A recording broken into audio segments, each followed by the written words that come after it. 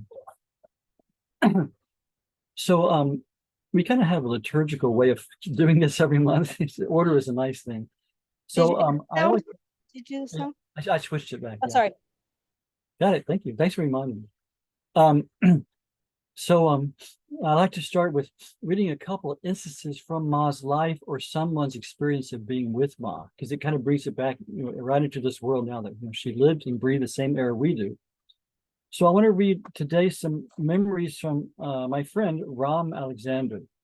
Ram, you may know him by, if you read that book, Death Must Die, which is one of the diaries of Atmananda. He was the one who published that. Ram is very much in Ma's Leela. He's an American. I knew him when I was in high school. We were both studying with Swami Satchidananda, Integral Yoga. And then later we went to India about the same time. My first trip to India was his second trip. And I was there when he got his Diksha from Ma. I was there outside singing kirtan in the temple. And he was there during my days of my Diksha from Ma also. And I've known him over the years. And I saw him after many years. So he lived in Ma's ashram in Kankal for 12 years. During Ma's time when she was in the body, had a lot of interaction with Ma. And he was one of the few Americans that was welcomed into the ashram. He built a kutir from his own money there in Kankal, which is still there, and lived there for many years. And he had a really deep experience with Ma. He was very close to Atmananda, the Austrian sadhu who wrote several books about Ma and translated all of the English things we have with Ma now. She was from her translation, and she gave Ram her other diaries that she had not published, and he published them as the book Death Must Die. He wrote a beautiful foreword. And Joy and I saw him just recently. I stayed with him a couple of times when Swami Gurusha and I were traveling in Europe, touring in Europe for the ashram. I was living in India, and he has a beautiful place in Assisi, Italy now. And he married an American girl, Devati Ma, named Parvati. And so I've stayed with him a few times, and we see him pretty regularly when we go to Kankal. Ma's ashram is Kankal. So we were there in Kankal just last February, and Ram is there, and we had breakfast and lunch with him every day for several days. So he's an old friend. So his memories really have some validity to them, because he really put everything on the line. And he was from a wealthy family. He could have lived anywhere in Ease, but he lived in very severe conditions in India as a sadhu for those many years, and really tried to follow what Ma said. So he was a sadhu? Yeah, he was a brahmachari. Yeah. And so this is just kind of his memories. And I think it's very relevant to us, as most of us here are Westerners, to see how another Westerner related to Ma. Okay, Ram Alexander, here were his words. I first met Anandamayi Ma on a mid-October night in 1972 at the Naimisharanya ashram. It's in Uttar Pradesh. I had come from Delhi with my friend, the American Swami Nirmalananda, whom I joined a few days earlier in Delhi. I also came to India with him for the first time. I lived in his ashram in America for many years, and he also brought me to India the first time. Before embarking on my journey to the East, I had been living in the ashram of an Indian yogi in America, where I had studied and taught Hatha Yoga and attempted to practice the basic disciplines of meditation and Raja Yoga for more than 2 years. The trip to Naimisharanya was a leap into the unknown. The long train journey brought us to Hardoi well after dark. From there, we took a 2-hour bus ride to Naimisharanya. Naimisharanya is a little village near Lucknow, which is, well, at least it was a little village, and I was there 20 years ago. But it's a place where the Puranas are written, and had a big Rishi conference there in ancient days. And it's very, very powerful, holy place. Very peaceful, simple village, but has an incredible atmosphere. And Ma has a small ashram there. I've also been with Ma there in that ashram. The final 2 kilometers to the ashram were made by bullock cart, dreamily ambling along through the moonless star-filled night. We reached Mother's ashram at about 10:45 p.m., dazed and disoriented, expecting to find everyone asleep. But we're pleasantly surprised to see Mother sitting outside giving tilaks in the door in front to all as they made pranam to her. It was the eve of the 10-day Durga Puja festival, and Ma was sometimes observed a tradition of giving tilaks to everyone on this night.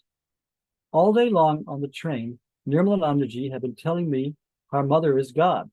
Now here I was face to face with God incarnate, who was sitting in a chair with a yellow towel over her head, giving out tilaks, laughing, talking, and crying after people's accommodations, giving minute instructions for the puja, and seemingly awaiting our arrival. Why not, I thought, and following Nirmalananda's lead, went to make my pranam. As I rose up, Mother smiled and with her divine finger placed a small dead red dot of kuman on my forehead, of kumkum on my forehead. We were then shown to our tent, where we quickly retired for the night. It was only later that I learned that all darshan mahas were not conducted in the same manner as my first one. And it is true that Ma was no doubt waiting for them, because I've seen it on many occasions when people come for the first time to Ma. Ma knows, she knew everything, and she makes a special effort to do something. She did it for hours, and I've seen it many times. So Ma does know, and she does respond. For the next 10 days and for several weeks after that, I saw Mother for many hours daily as the fantastic spectacular festival of Durga Puja was underway. I was struck by the divine glamour, queenly dignity, and the supernatural beauty that radiated from Ma, paralleling that of the goddess Durga herself. This was no humble saintly hermit, but a veritable living goddess. I found that whenever I attempted to meditate in Mother's presence, my mind turned deeply and powerfully within. That was utterly true. She was just this touchstone. You would sit near her and your mind would go in amazing states, just being near her. She was contagious with her deep spirituality. To be with her was to spontaneously become aware of God, of one's highest ideal, more constantly and intensely than ever before. Further, the more I basked in the light of her spiritual presence, the more refined and receptive I became to the God awareness which she constantly generates. What Ram writes really nice. He has really nice insights. After a few days, I discovered to my horror that the intensity of Ma's darshan was filling my head with, or rather, churning up from deep within me, all sorts of impure thoughts which I had not been consciously aware of before. This is also a very common phenomenon for Ma devotees.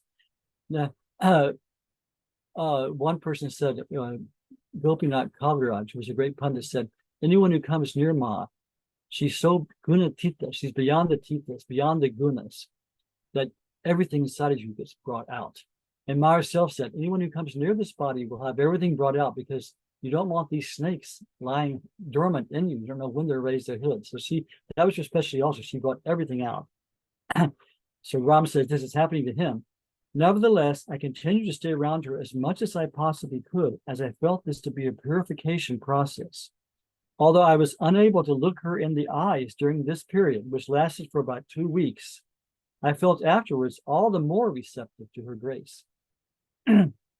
One day toward the end of our stay in Naimisharanya, Nirmalanandaji told me he would be having a private with Ma and asked me if I would like to speak with her.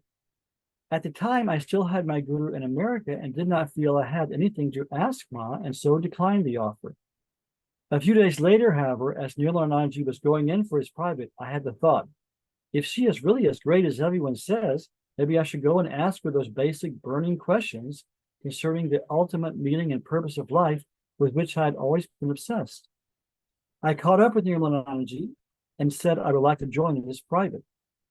Once seated before Ma, I realized I must state myself as briefly and concisely as possible.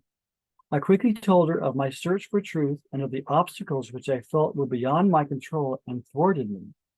She gave me a clear, specific answer as to what to do in order to attain to the ultimate goal. Later, Nirmalanandaji told me that it was as though she had known me for a long time.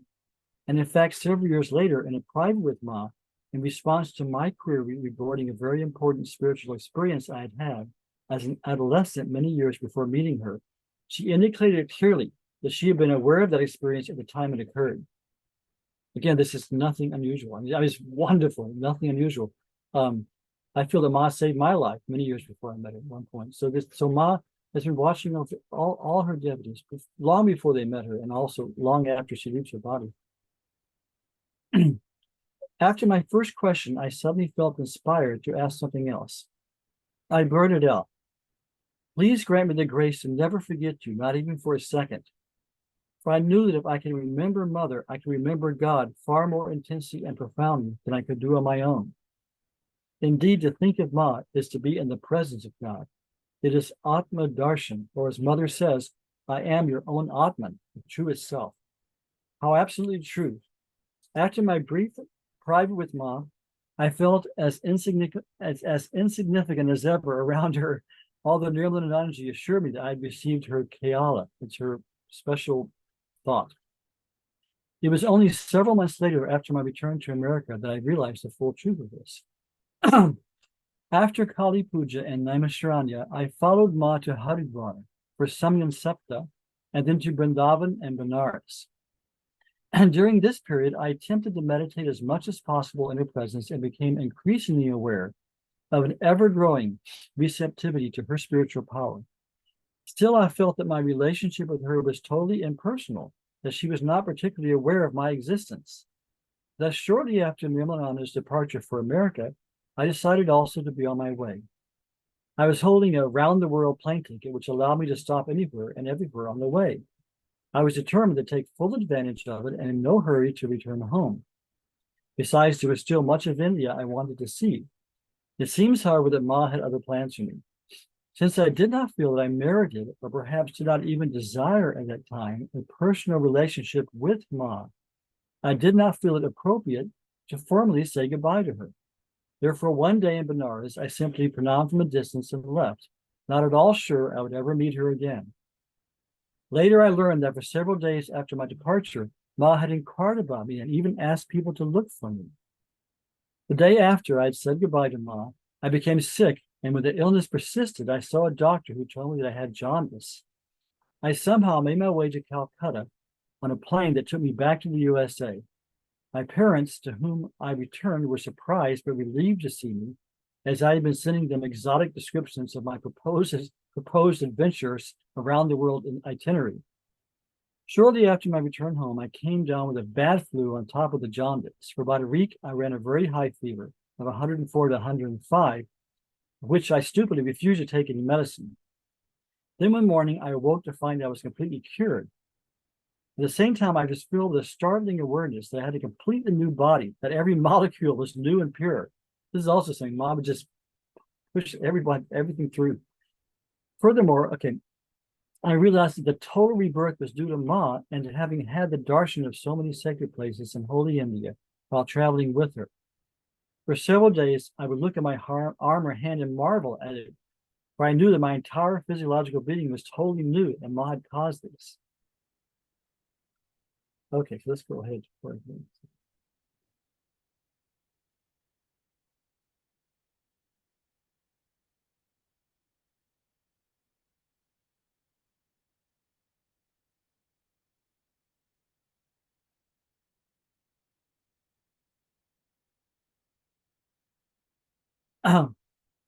Okay.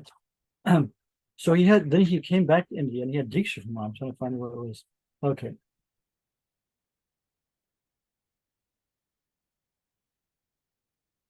One afternoon, I was meditating, as was my custom. I did one mala of the mantra Om Ma while looking at a picture of Ma. After finishing this, I said within, or perhaps even out loud, to Ma, if you can really hear me, prove it. At that very moment, a small whirlwind about 2 feet tall came in through a large open window and began to violently spin around the place where I was sitting. Go away, I yelled, more than a little terrified. And Ma, disguised as the whirlwind, again graciously granted my petition. In the silence that followed, I felt the room reeling with her Kali-esque laughter. How many times since was I graced to see her divinely beautiful physical form, like a storm thundering forth that mercilessly liberating laughter. Shortly after this incident, I returned to India and Ma in time for Durga Puja of 1973. That's when I was there with him. I was there at that time. In private, I told her I was confused regarding my sadhana, and she replied, "Don't worry, I shall put everything right." A few days later, I received Diksha from Ma. I felt that this was the most important moment of my life, for at last I had a specific tool. I had full faith in its appropriateness, efficacy, and power with which to carve out my self-liberation. Here I shall also add that Ma says it is the Guru or the Guru's grace which does everything for the disciple, including his sadhana. Also, in retrospect, I realized that my real initiation by Ma must have occurred earlier, perhaps the first time I saw her. It would seem that this initiation or transference of spiritual power from guru to disciple is a continuous process. At any rate, I am convinced that this type of sadhana given is wholly secondary to the transference of the guru's shakti and the incorporation of the chela into the cosmic body of the Sadguru. Whatever mantra or Istadevata, be it Hindu or Christian, into which one is initiated, that form of God to which one is devoted must ultimately merge into the Satguru Swarupa, which in turn ultimately reveals itself as the sadhak's own Atman. As Ma said again and again, I am your own Atman. I am Darshani, that is the one who gives darshan. Let's go a little bit further. I'll skip some of the shorter stuff. Shortly after my Diksha, I had a strong desire to return to America. I had not consciously planned to remain permanently in India. However, Ma suggested to me during a long private that I should consider doing so and that I could construct a room in the new Kankal ashram if I desired. My inclination to live in the West immediately vanished, and almost miraculously, from that time on, I found myself totally adjusted to the food and climate of India, which had previously been quite troublesome for me. From that day to this, I have been determined to remain in India near Ma for the purpose of doing sadhana in spite of innumerable obstacles. After that fateful pride with Ma at the end of 1973, I returned to the US for a short time. One day, out of sheer desperation and boredom, with which I considered the spiritual wasteland of the West, I entered a Catholic church and knelt before an image of the Virgin Mary. To my amazement, I found it identical with having Ma's darshan, just like being in India with Ma, the same Shakti and spiritual inspiration. For some time thereafter, I recited the traditional devotional prayer to Mary on the rosary and found tremendous spiritual power within. I was well aware that it was Ma who had opened this door to me. And there was only one truth. Ma was my entree into this myriad of manifestations. The Kumbh Mela of 1974 at Hardwar was a revelation to me. I was there at the beginning of that. It was when all the pilgrims come to meet the sadhus for this auspicious bathing time. There's literally millions of people there. It's the largest gathering on earth.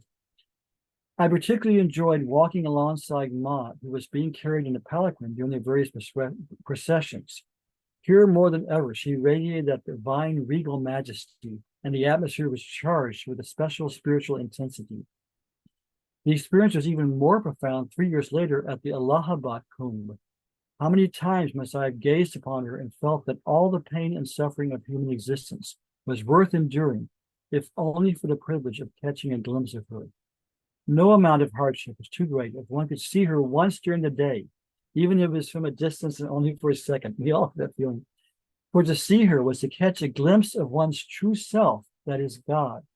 To be in her presence was to become aware of the ultimate reality to a degree that would normally be beyond one's personal ability.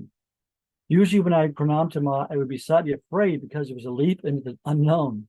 The rebellious ego must temporarily die at her feet, drowning at the purifying nectar of her radiant love, time, space. Ego at the nectar of her radiant love, time, space, ego, the world temporarily cease. One of the rare instances where my resolve to remain physically close to Ma wavered was shortly before the construction of my kutir was to begin. I expressed my doubts to Ma, who told me I could do as I pleased. The next day I told her that I'd reconsidered, and I was not sure to what extent I would use the room, and asked her if it was all right to go ahead and build it. She told me, "You may come and go as you like, but know that you will always have a home here." This was said with such intensity, penetrating my soul, that all doubts were immediately dispelled. By giving me the maximum amount of freedom rather than trying to constrain me, she had effectively caught me. That was really true. Ma had just had a way of giving freedom and love. She would tell you strict rules, but with such maternal love and compassion that it just melted your heart and you would find it easy to do. Once after my kutir was built and I was living in it, Ma was passing by on her way to the sadhu kutir and noticed that the tulsi growing around the kutir was tied up tightly with a cord to keep it from falling over. Mother told Gadadhar, who was another American who I knew who was living there also, and myself to untie it, because God, tulsi is thought to be a divine plant, should not and cannot be bound, and furthermore, An ashram should be a place where there is minimum of compulsion and where there is complete ease. Bani Ma gave instructions for the tulsi to be loosely bound in such a way so as to give it maximum freedom while at the same time protecting it from falling.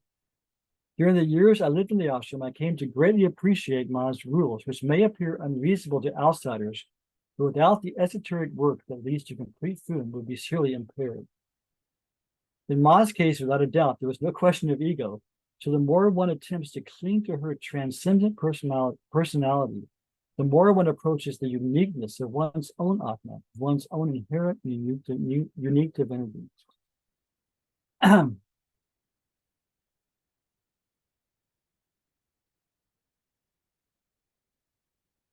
One evening in the Vrindavan ashram, I was sitting with Ma and a small group of devotees on the raised area in the garden next to the mandir. It was dusk and the air was fragrant with the intoxicating scent of jasmine. An occasional conch shell or temple gong could be heard in the distance, punctuated with the cries of wild peacocks. Mother was at her majestic best, epitomizing and embodying all the beauties and powers of nature. Although there were not many people present, I purposely sat a little away from the others, lost in my own reverie. Suddenly the thoughts entered my mind. Perhaps it is time to move on. After all, my motivation has never been particularly religious. It has been driven more by the search for adventure. This has been a grand adventure, but perhaps there is something else over the next horizon. Suddenly, in what can only be described as a timeless moment, I lived out mentally, experienced every possible adventure my mind could conceive of, to the point of complete satiety. And I saw that all sense experience was a type of fantasy, and that real adventure lies in going beyond the entire mind-ego conditioning. I saw that Ma, like Mahamaya, held all the keys to all mental, sensual, ego experiences, and that she also was the key to the ultimate reality beyond the cinema of the world. My desire to move on vanished. I was sitting in front of the ultimate adventure. By this time, it had become dark, and Ma suddenly got up to go to her room. Very much dazed, I walked along beside her, and suddenly she took the torch she was holding and shined it directly to my eyes, only a few inches from my face. TK, is it all right? She asked me and then burst out laughing. It was the same Kali-like laugh that I'd heard while meditating in America with the miniature tornado whizzing around me 2 years earlier. TK, Ma, I somehow managed to murmur. This is the first time she spontaneously spoke to me. In what was perhaps the last private I had with Ma in Bhimpura, shortly after my marriage, Ma spontaneously said to me, repeating with great intensity as though pointing her finger at me, "Nothing between us has changed. Nothing between us has changed. Nothing between us has changed." And so it is. Jai Ma. Isn't that beautiful? So before we move on, let's do a quick, just read a little bit of instruction from Ma. And then we'll go on to Pragya's reading. So Ma says, what is dharma? We all know the word dharma, that path of righteousness. The path that leads to the realization of oneself and which cannot be relinquished is dharma. For every individual, the road to illumination is different. Wherever you may be, from there itself start advancing. For there is only he and no other. He himself is holding you. He never, never forsakes you. Then again, the kriya, that's the practice, that aims at God realization is called dharma. Non-practice, distraction from the remembrance of God or truth, this is adharma, that's unrighteousness. There was but one dharma. To invoke that and to be constantly intent on realizing it is man's duty. At all times in her arms and her embrace within the mother. On finding the mother, everything is found. And she tells us how to do it. At all times, the repetition of the Lord's name should be kept up. Through the practice of the name, the divine name. Enjoyment, liberation, peace, all these will blossom forth. With firm faith, implicit confidence, and devotion, casting away pride, adhere to the name, and you will see that all your work will be done, as it were, by yourself. Surrender your all to him. Your burden, the burden of the world, is ever carried by the one who sustains the universe. Remember this. Ma. So that gives us a slight glimpse of what it was like to be with Ma from Ram's very beautifully stated words. And it's true, it was just supernatural every moment. And Ma would bring out all sorts of things inside you, and then she would give you waves of bliss, and she would bring out all this stuff inside of you. It was very intense being around Ma. Okay, but let's move on with a reading from actual Satsang on Ma from Pragya's own book. If you want to give us an update on that, Pragya, and have you read. I will. I just wondered if maybe we should do a kirtan now, since that was a long reading, and maybe it might be nice to have a break from reading for a minute. Okay, that's fine. We can have a little spontaneity. So Ma these days gives darshan in her photos. So let's look at some photos of Ma, and we'll do a kirtan. Then we'll have the reading after that. Okay. Now I am turning on sound, original sound now. Okay, I have to just share screen.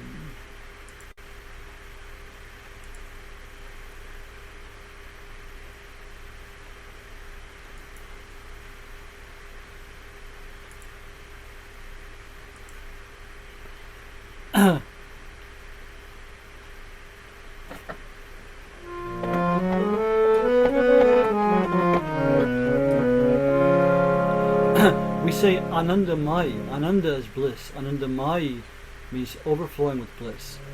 In this kirtan, we also say Karunamayi.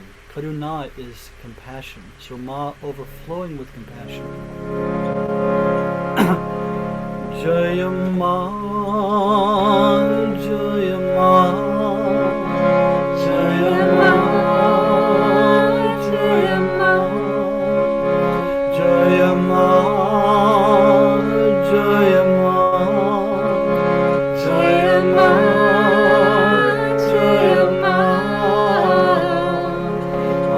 Anandamayi Ma, Jaya Jaya Ma, Anandamayi Ma, Jaya Jaya Ma, Anandamayi Ma, Jaya Jaya Ma, Anandamayi Ma, Jaya Jaya Ma, Jaya Ma, Jaya Ma, Jaya Ma, Jaya Ma,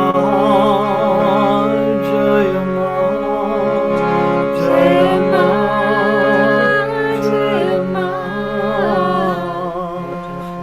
Anandamayi Ma, Jaya Jaya Ma, Anandamayi Ma, Jaya Jaya Ma, Anandamayi Ma, Jaya Jaya Ma,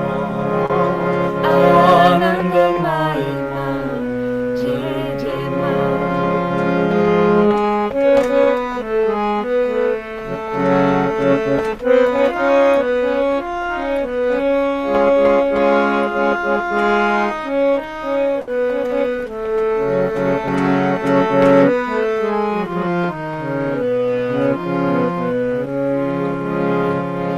Karunamayi hai Ma,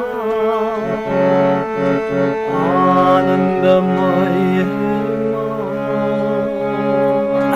Karunamayi hai Ma, Anandamayi hai Ma, Karunamayi hai Ma, Anandamayi hai Ma,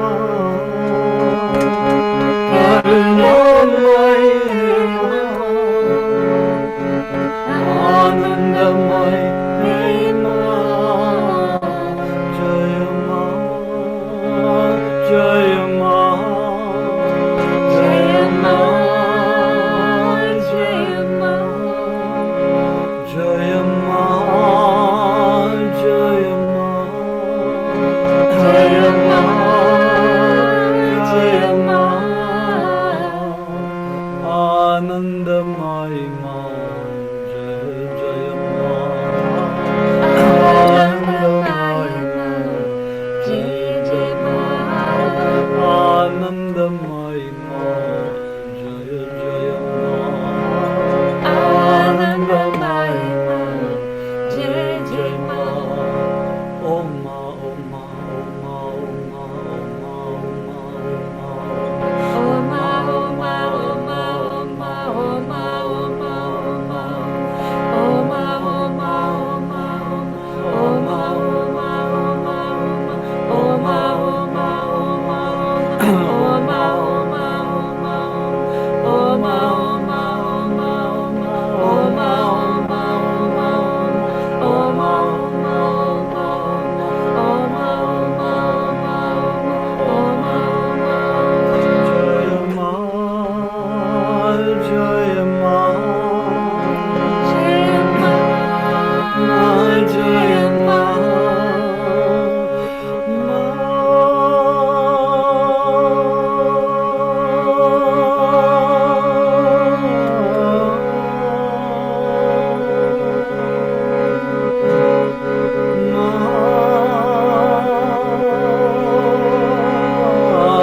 Anandamayi Ma, Jaya Jaya Ma.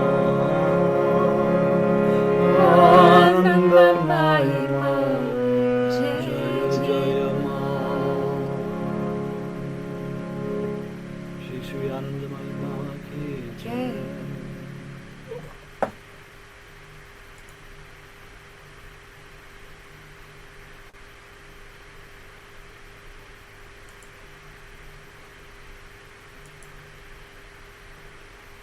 Okay, Pragya, will you lead us in your reading? Maybe explain about what's happening with the book too. Yes, I will. So this is actually a dummy version of the book. It doesn't even have the final picture on it, but there's 2 volumes, and each one has a beautiful picture on the front. The Gospel of Sri Anandamayi Ma, and I'm told that it'll be coming out in the next 3 weeks. We'll believe it when we see it.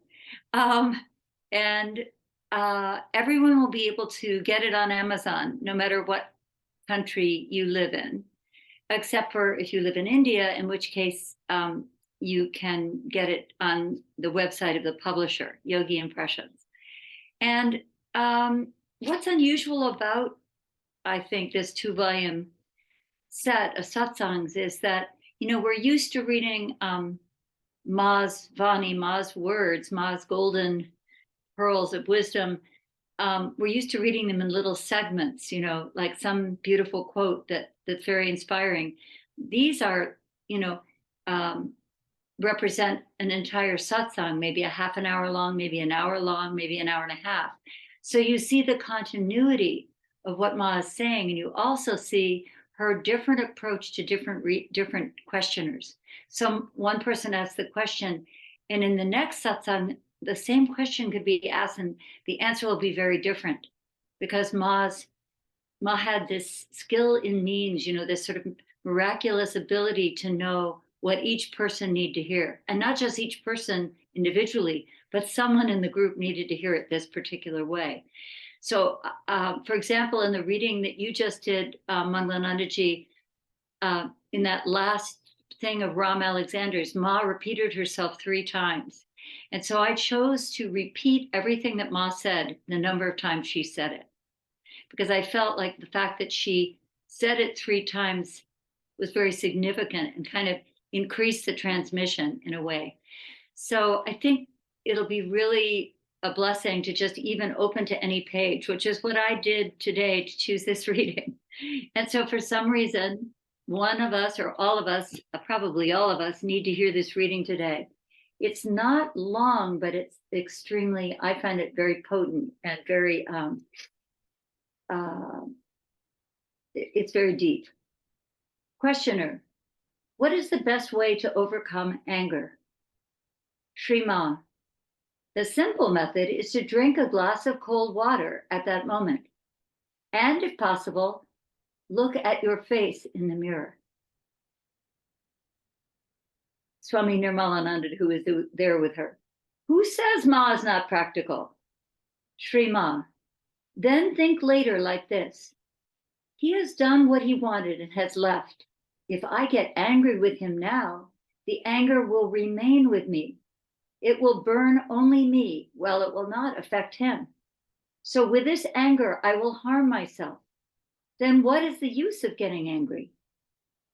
Anger eats a person from within. It is said that once two women were fighting with each other. One of them was feeding a child on her breast at that time. She was totally enraged. The child eventually died. Why? The anger turned her milk into poison, and that child sucked poison, not milk. Then what is the use of creating poison in oneself? So you should think that there is no use in getting angry. It is dangerous for one's own self. It destroys the body, and you should try to avoid it. It does not help in the attainment of Ishta, one's own chosen form of God, or God. Do the japa given by your guru. By japa, one becomes modest. His ego is removed. When someone's words or deeds hurt one's ego, it produces anger. Once the ego is removed with the help of japa, what is there to be hurt, and what will produce anger? One more thing. See yourself in the person who hurts you. See one Atman, oneself. Then you feel your own self in others. When you do, you will never want to hurt them. For example, when your teeth bite your tongue, do you strike at your teeth? No. Why? Because then you'll be hurting your own teeth, your own self. You just tolerate the pain. Just as we tolerate when our own child says something to us, we should tolerate others too, thinking that they are not different from us.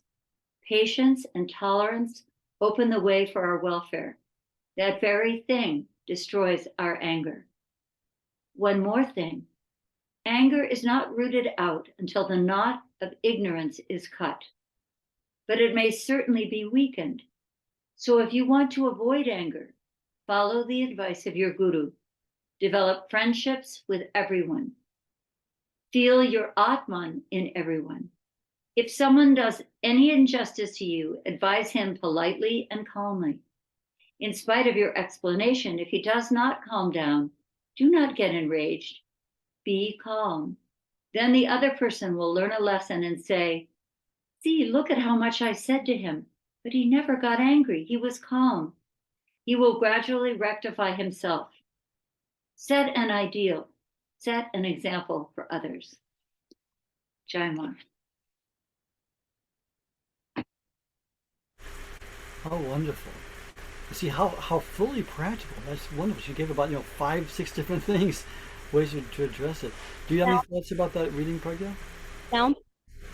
Well, I just realized as I was reading it that I didn't define knot of ignorance, and often I do in the course of this. She says we must untie the knot of ignorance, and that's the deepest thing that the initiation from the guru can do, and the practice that we do can do, which is untie this knot of ignorance so that we see things as they really are. So she even went as deeply as to say we need to untie the knot of ignorance in that reading. But you're right. I love the practical thing. Drink cold water and look at your image in the mirror. Look at your face. Yeah. Gloria's Guru, Sri Eknatheshwaran, also, who met Ma and loved Ma, also says, when you're angry, take your mantra and go for a quick walk, a vigorous walk, saying your mantra, and it will dissipate it. This is true also. Right. I mean, I think she's really emphasizing the destructive nature. I mean, the story about the mother and the child, just we hardly realize how destructive it can be to remain in a state of anger or resentment. So it's a great lesson. Thank you. Yeah. Thank you. It's really true. I don't get angry that often, but I've had times I've gotten really angry, and for hours, even if it's lasts a short time, for hours after, I will feel it like it's poison in my blood. So my body is poisoned with that anger. It's such a destructive thing. Yeah. And a lot of people just tend to live off the negative energy of anger. They're always angry because they kind of get this anger feed off of it. So it's really something we have to be really careful about. I think when we're in the throes of anger, we look at the other person as the enemy. And it's like one of those terrible horror films where all of a sudden you realize that the bad guy's inside the house. So what the enemy is the anger. And that's what we need to address. Yeah, and not see the other person's. It was beautiful. And Ma says, see the other person as your own self, as the Atman. Yeah, yeah. That is the sadhana Ma always emphasized. And when the 12 years I lived in India in one of Ma's ashrams under Swami Kedarnath, who was one of Ma's disciples, very advanced disciple, he would always say, he would lead us in this particular sadhana. He said, Ma sadhana was not neti neti. Neti neti is the Vedantic sense sadhana, where you negate everything. This is not the self, this is not the self. And what ends up after you negate everything is the self. And that's an effective means of sadhana, very difficult Vedantic sadhana. But she said, Ma's sadhana is iti iti. That means all this, all this. And Ma constantly, if you study her words intensely, she constantly stressed everything that comes to you is God. Everything you see is God. Every other person is God. Inside yourself is God. And so she gave the sadhana where you try to see everything as divine. And that's our sadhana in Ma's tradition, that we try to see our own consciousness resting in Ma in meditation. And then when we're going out and looking at the world, we're trying to see it all as Ma. Even the trees, the light, everything is made of her essence. And everything that comes to us in life is Ma's own presence, whether it's pleasant or unpleasant, difficult to bear, whether it's wellness or sickness, or whether it's loss or gain. It's all Ma coming to us to show us what's real and to bring us to the truth. Yeah, it is true, like Pragya was saying, the ultimate solution is, she says, get rid of the knot of ignorance. It said that the chakras are actually tied with certain knots. There's a granthi for each chakra, where for our ignorance, our distorted prana, our this misperception of things have made it into a knot, and those energies have to be released through sadhana, and they will be. Like Ma, we said earlier in the reading, Ma said, keep a divine name going all the time. These things, and the Guru's grace will untie that knot, and then the separate identity as the ego disappears, and we're just consciousness. And then, like Ma said, who can get mad at whom? Because we're seeing everything as a part of ourselves. But she did say we can lessen the anger before that, lessen all these negative passions. We can lessen before that by not feeding them and by trying to remain conscious when we have them. That's the hardest thing. Human life is just an exploration in unconsciousness, and so we're just falling into a state of utter stupor, and things happen to us and we respond impulsively from that and make it worse. So spiritual life is trying to slowly, step by step, in each situation, wake up. And anger is a great time to wake up. We should know. When you're angry with someone, it's hard. That's the hardest time to stop yourself and wake up and say, no, let's deal with this differently, rather than just acting instinctively, impulsively. So spiritual life is waking up slowly, little by little, and it's in small increments. But every small event in life that comes to us is an opportunity to wake up. Okay, good. So we have a little more time. Let's open up the floor. Pragya, do you have anything else to add, or anything else? Okay. So let's open up the mic now, and anyone who would like to share anything about. Now we want to keep this very specific to Anandamayi Ma and her teachings and her life and how we relate to Ma and all this. So we want to go off on the tangents here and there because we're here for a very specific study purpose. So if anyone has any questions about the readings today or about anything like that, or has anything they want to share, I'd love to hear how people came to Ma, how they've been touched by Ma. Anything, let's open up the floor. And Sarah had her hand up, but before we did that, there was a question about where you were reading from. What I was reading from? Yeah, when you did your reading. This book and about 4 other volumes, which I have in these little black binders. I was telling Gloria that this morning, how amazing it all worked out. Is from the 12 years I lived in India. One of my savers for the ashram, besides teaching in the school and cleaning the temple, was I was in charge of kind of everything that happened outside of India and outside of the ashram. Swami Guru Shodan and Swami Kedarnath were in charge of what happened in India, and all the visitors and questions and everything came back to me. So one of the things I did is for 12 years, I sent out a monthly email newsletter called Omkareshwar Newsletter, and it had stories of Ma, in Ma's words and some news from the ashram and the school was happening. And my friend Shraddha, who just this year, Gloria and I placed her ashes in the Holy Ganga as she passed away. I found out later she had kept every single letter I wrote to her and every single Om Krishna newsletter, and she hadn't printed it. So I got these volumes and volumes of this stuff that I myself looked up earlier and sent out. So now it's great. I don't have to prepare anything. I just have to open the book and find a reading. So I was reading from Ram's memoirs. I can't even remember where I got that. Some things I've gotten from this WhatsApp group from Mahadev Patel, who's come to our satsang before. He has some nice stories on Ma. But I have many, many books on Ma, and people send me things of their interaction with Ma. So I kind of have a wealth of library of Ma stories. Does that answer your question vaguely enough? Yes, thank you so much. We'd like to see about archiving those for future use. Yeah, we should. I just have printouts. I don't even have them on anymore. So why don't we do Renu, is it best to do a thing where people raise their hands? Yeah. There's So, a 25 two Yeah, hands. if you look in the reactions at the bottom of your screen, there's different little apps. One is called Reactions. You can click on that, and there's a little yellow hand that raises up. So if you have a question, raise your hand, and Renu will call you. Okay. Okay, so Sarah was first, and then Janet and David.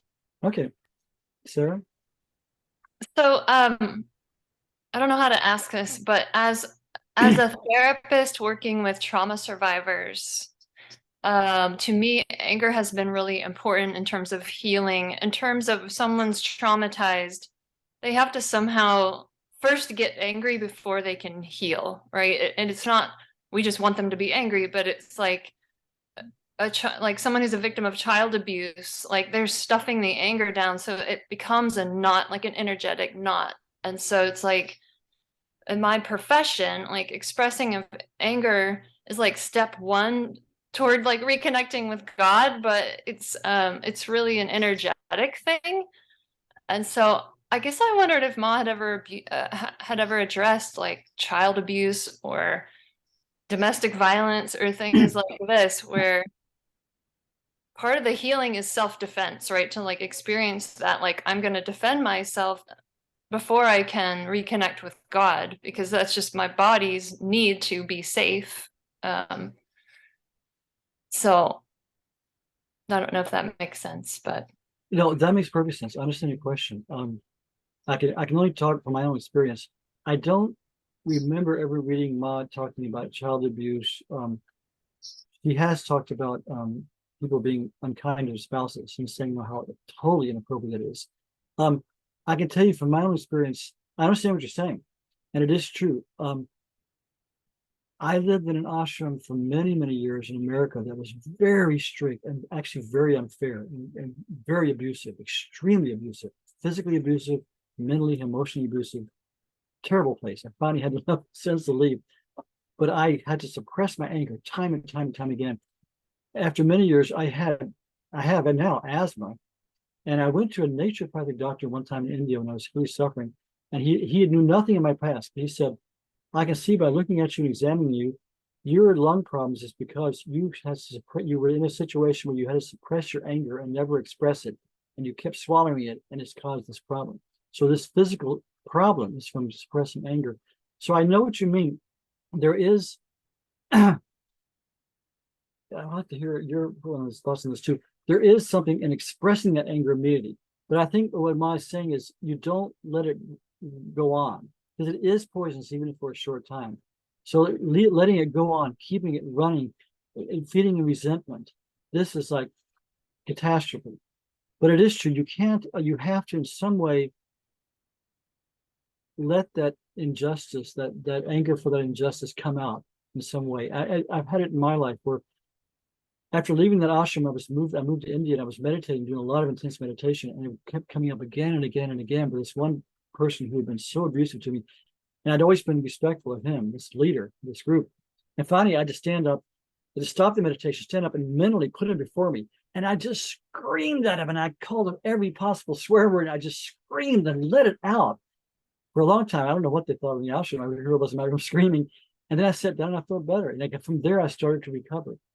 So I know what you're saying. In releasing anger, there is a time. like it says in Ecclesiastes, it's a time for everything. Bob Dylan wrote about it, a time for forgiveness, a time for not, time for embracing, a time to refrain from embracing. There's a time for expression of anger in healing, the healing process. I believe that. And there's also a time for real time for curbing it and trying to and see what Ma's suggestion, none of it was suppression. She didn't say just hold it within you. She said, look at your face in the mirror, drink some cold water, say your mantra, try to see everyone as a part of yourself. She had positive ways. She didn't say just swallow it and suppress it. She said sublimate it by seeing yourself as part of everything, by getting rid of that ignorance. Does that answer your question, Saman? Yes, it does, and then maybe it is a fine line. I mean, if the goal is love, ultimately you have to be able to see that person as yourself. Even the abuser, you have to see them as yourself. But that's a long way down the road sometimes for people. So it's all, I think, part of one process. With the whole thing is love. But some people, like a child even, is unconscious of these practices that we're talking about. So you're just going to wrap them in love so they can say what they need to say, and then hopefully they'll find Ma, as they get older. But anyway, I guess it's all part of one continuum, maybe. Yeah, I agree with that totally. It's a process, and it is true that, see, you can't tell an angry person whose face is all red, see that person as a part of yourself. Yeah, you have to. It's down there, as you say, down the road a little bit. You hear those steps in between. Do you know thoughts about that? Yeah. The Buddhists talk about small ego, big ego, no ego. And in an abused child, a lot of times there's that small ego where they're trying to love the abuser and getting more abused. Yeah. And after a while, they learn that's wrong. And then the anger comes. Now they got a problem. But it's something that spiritual practice can work with. And the spiritual practice is working with the mind. So one is when you're in it. Now you've already crossed that thing and you're in it. It's an energetic thing. You go say your mantra, hopefully before you do something destructive, even in your speech. Secondly, when the mind wants to dwell on it, it wants to dwell on the resentment. The mind's just an untrained child. So the minute it starts to go, draw it back with the mantra. And this is the fruits of your sadhana, is having the ability to see that, here I go, pulling that back. Because you don't want to add a second problem on top of the problem. Now, what do you do with this child who's been hurt, this angry child? Like you were saying, I think you had it. Just love the child. Protect that inner child. I don't know if that's useful. It's very useful. That's very helpful. I'm sorry. Yeah. I had to interrupt. That was so great. That was very good. So good. Yes. It is true. Yeah, so anger, this is a process. Like, but it's true. What Ignatius Warren says, like Gloria was just saying, you have that energy of anger and you work it out. That's so wise. Just take a quick walk, saying your mantra, because the energy has to go somewhere. So you have to let it go out, but through exercise. And my guru will say, you might have to walk to Montana before you get that anger out. Don't worry about it. Yeah. Thank you so much. All these processes in spiritual life are processes. I mean, nothing is immediate. There's immediate benefit when you say the name of God. When you feel your mind calm. This is all talking about years and years, decades to get to. Can I also say, 6 years ago, before I really integrated these practices, I used to get overcome with anger all the time, and righteous anger too, from people who really did hurt, parents and others and stuff like that. And I'll say 6 years later, after doing japa a lot, it gives you the space so you can have the awareness to see that anger coming and have just a little bit of just a little inkling, like, oh, this is coming. I can feel it. I can feel the anger. And then you just pray. And then also Ram Dass and also struggled with anger a lot, and Maharaji told him, just give me your anger, you know. So I give it to me. Now that I've done 6 years of japa and I can feel it coming, I already start at that point. Okay, I'm giving it to you. It's coming. I know it's coming. I'm giving it to you because I can't take it. Sometimes the anger just comes. So just let you know there's a bright side at the end of the tunnel after doing some Years of japa for japa. years of japa. It's not an instant fix, but so anyways. Really true. Thank you, Renu. That's very helpful too. And it is true. That's one of the major benefits of meditation. If you have a daily meditation practice, what happens is your consciousness begins to slowly, first when you realize it, begins to separate itself from the body and then from the mind. And you really feel yourself as awareness, as consciousness separate from the body and mind, being able to witness. It's called Sakshi Chaitanya. You're able to witness the mind and the body instead of just being like drawn up into it and just compulsively thrown into the river. So that's a huge a space you're talking about. The japa, the meditation does that. It gives you that detachment. So then you can see the thoughts coming. Otherwise, you're just right entangled in the middle. Yeah. I just want to say one other thing, and I don't mean to hog the thing. In terms of reassuring the child, you can use the mantra to reassure the child also. Yeah. The mantra is everything. Yeah. Well, good. That's a nice subject. Yeah, Good. 2 participants on the top. Yeah. So, Renu, how do you want to? This is such a great subject. Thank you for bringing that up and for all the responses. Great topic. Janet is next, and then Julia. Jema, such a wonderful opportunity to share, what these common, human predicaments, right? They're just, everybody can relate. Everybody can relate. Yeah, I'm so glad. Right? It's just so, it's our walk in this world. And so, that's so true about meditation. I remember something our dear Swami Guru Sharanananda was saying at one point was that he was laying on the bank of a river and he watched some garbage float by.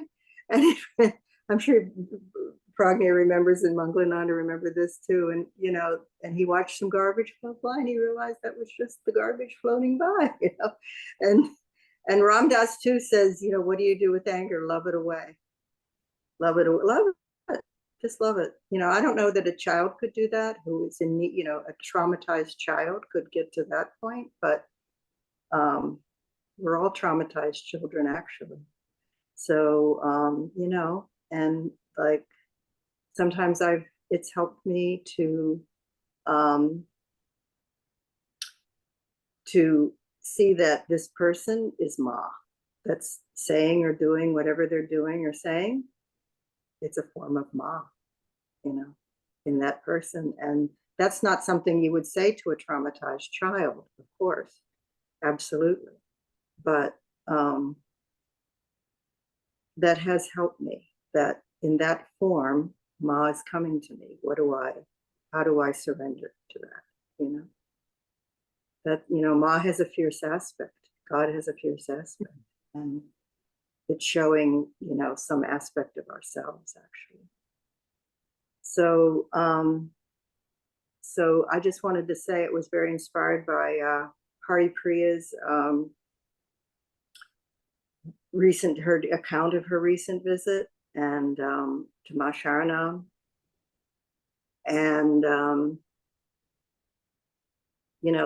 that's really beautiful to hear how wonderfully it's thriving, and also that that there's a possibility that Swamiji may return to the States and to Europe. But that's in the Akash. And then I just want to say that it has been my experience most recently to have experiences of returning to my Catholic roots. So what you were reading from Ram Alexander about that, and also things that, other people in Swamiji have talked about in their own experience, I'm finding that this is all Ma.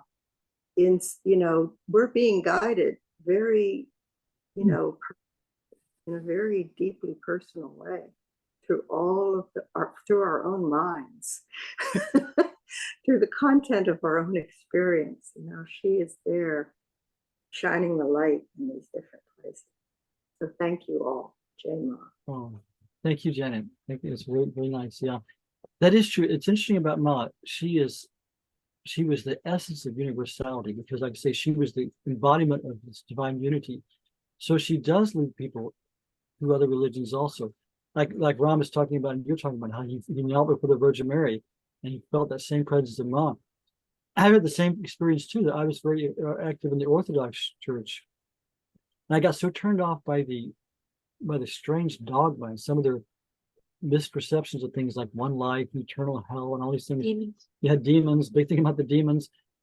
I kind of got turned off of it, but then coming back from Ma, I was able to look at it through Ma's eyes, through the eyes of a Hindu, through the eyes of the universality of Indian religion, of Sanatana Dharma, and see the incredible power and beauty. And now I'm very active also in the Orthodox Church, although I can't tell them who I am, or they'd burn me at the stake. I mean, I'm a Hindu and I disciple of Anandamayi Ma. But it's true. Ma leads you, each one of us separately. That's the real Sadguru.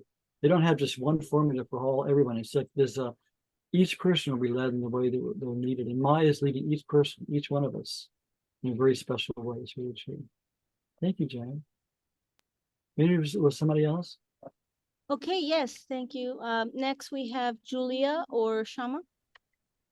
Thank you. I always feel, Prajna, when you're reading, that I'm hearing Ma's voice. I'm so deeply appreciative. And of course, I'm human and I experience anger and I've read about it and I've heard many suggestions. I've never heard drink cold water and look at your face. So I'm thinking of this, and the sensation of swallowing is just, it's like I imagine it's a pause. And of course, we're cooling down. Anger is hot. So it helps just to cool this area. And then look at your face. And of course, immediately, it's not a face that I want. It's a very unhappy face. So this is a powerful teaching from our guru. And it's so deeply practical. Thank you for your reading and thank you for bringing Ma to us so powerfully. Oh, that's wonderful. Thank you. Beautiful. Maybe something like that says 2 participants have raised hand. Let's see. Oh, Saraswati is next.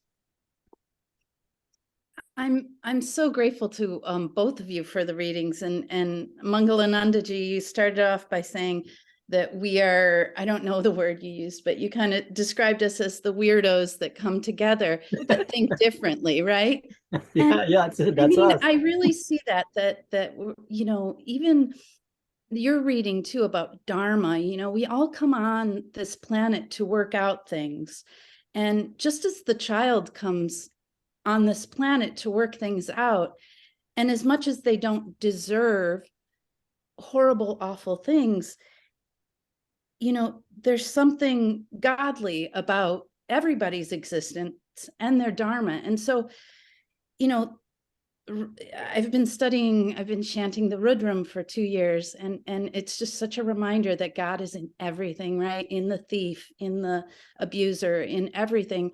And I think our job is to believe in the child, you know, to believe in the child's ability to find God and overcome, right? And I don't know, that's just my thoughts on this. And it just ties in with all the readings. And it's just been so nice to get together with everyone and think about anger that we all deal with, right? And how to, you know, yeah, I'll be remembering the water, the splashing of the water, and looking myself in the eyes, right? To look yourself in the eyes and to look anger in the eyes, and decide, you know, I'm going to overcome this too. So thank you so much. Oh, that's good. That's good. Yeah, I remember what I read earlier about Ma's words. She said, wherever you are, wherever you state what you are, that's where you stand up and start working from where you are. You can't be anywhere else. So it is true. We think, oh, I'm so human, I'm so weak, blah, blah, blah, blah, blah. Ma says there's no excuse for where you are. We're full of faults, we're full of shortcomings, we're full of disappointments, but we just stand up and start walking from where we are. Yeah. Another thing you talk about, even the thief is Ma. You remember the time I think we talked about earlier, Baiji, Jyotish Chandra Roy, one of the early best disciple of Ma. He was with Ma in the Himalayas. I think he and Bholanath and her were wandering somewhere in the Himalayas, and they stayed in a little dilapidated temple overnight. And Ma said, as they went to sleep, Ma said, be sure and close the door, bolt the door, for safety. And Baiji said, but Ma, when we're with you, how can we not be anything but safe? And Ma smiled and said, I direct the thief also. So she's doing everything. The thief who comes is also Ma. Yeah, thank you, Saraswati. Nice. Thank you. And also we had a couple comments in the chat here. Love everyone sharing, so precious, and so glad we have this monthly satsang to be with Ma together. And that's from Randy Jordan. And then Sarah says, just this morning I realized that I need to believe in the child. Jai Ma from Sarah. Oh, nice. And we don't have any more hands up, so that was it for that. Okay, well, unless anybody has any other question or sharing or about anything, it doesn't have to be on this particular subject even. I just also want to say, like, after we get mad, that's another opportunity, because in that moment, maybe we didn't have the best skills at that point to handle the anger that came up, but we can also like find compassion and forgiveness for ourselves and aspirations for the future too, that those things lessen over time. Can I say something? Yes, you can say something. I always feel that when we feel these emotions of anger or disappointment or frustration, it's a moment for us to realize it's coming from the ego. And if that's what we're trying to give up on our way to God, it's nice to be aware of how many times our ego just keeps playing in, and to say, I need to deepen my practices, because if once we let go of the ego, we don't have these reactions. Yeah. Yeah, good point. I made that point too. She said it's just the ego getting disturbed. And the ultimate release is to get rid of that knot of ignorance. It makes the ego. Yeah, but it's true. We're just reminded again and again. We think we're doing so well that something comes up and wham, we act like a complete idiot. And we realize, okay, there's the ego again. It's a constant reminder we need to keep on guard and keep working on it. And it does get less, but it's still there. We have to just keep working with it. Yeah. By the way, Prerna, Yes. I noticed you didn't tie Diego down, so he escaped. I didn't let him go. Here he is. He's been trying to go, and I'm like, no, here he is. I said, There's Diego. I'm going to tell Manglananda after the satsang that I literally had to tie you down. He keeps threatening to go, and I'm like, no, stay. We love the kid Diego. Lot of work. Dieguito. Lot of work. We kid you out of love, Diego. Okay, well, we've got a few minutes. Let's do a little bit of meditation together. We changed our schedule around this today. We used to do a little earlier, but let's sit for a few minutes and just do the japa. Let's try to do what Ma said with the mantra. She said the mantra is everything, and she emphasizes trying to say it with the breath, if that helps. Again, you don't have to, but that's one of the things she suggests. So let's sit together and let's close our eyes and make sure, of course, the whole chest and spine are straight and erect. And let's close our eyes and take a deep breath and let it out and just relax. And the first step is we bring our mind into the present moment and just feel the space of now, here and now. And within that space, we feel our own awareness, our own consciousness of existence, our own being, our own presence.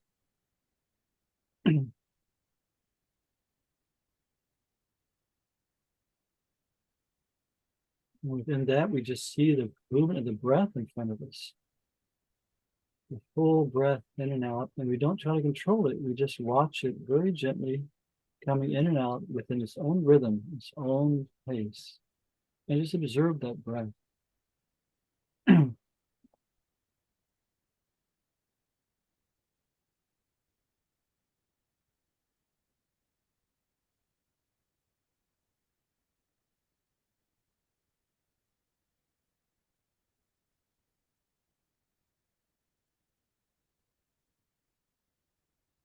And then we take whatever name of God, whatever holy mantra you work with, or if we like, we can say Om Ma to invoke Ma's presence.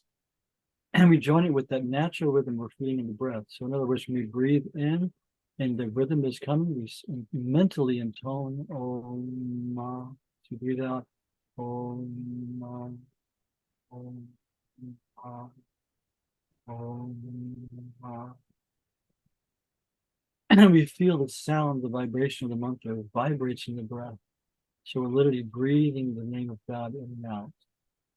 Let the mind become the mantra and the mind delving into the breath, just resting in the breath, vibrating with it, that divine sound, that divine energy. And just stay with that, but in a very calm and loving way. So put the mind there with great love and longing.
Om Bhavata Patmanamshri Ananda Ghanimurte Jnana Bhakti Pradayaya Matasvidhanam Shri Anandamayi.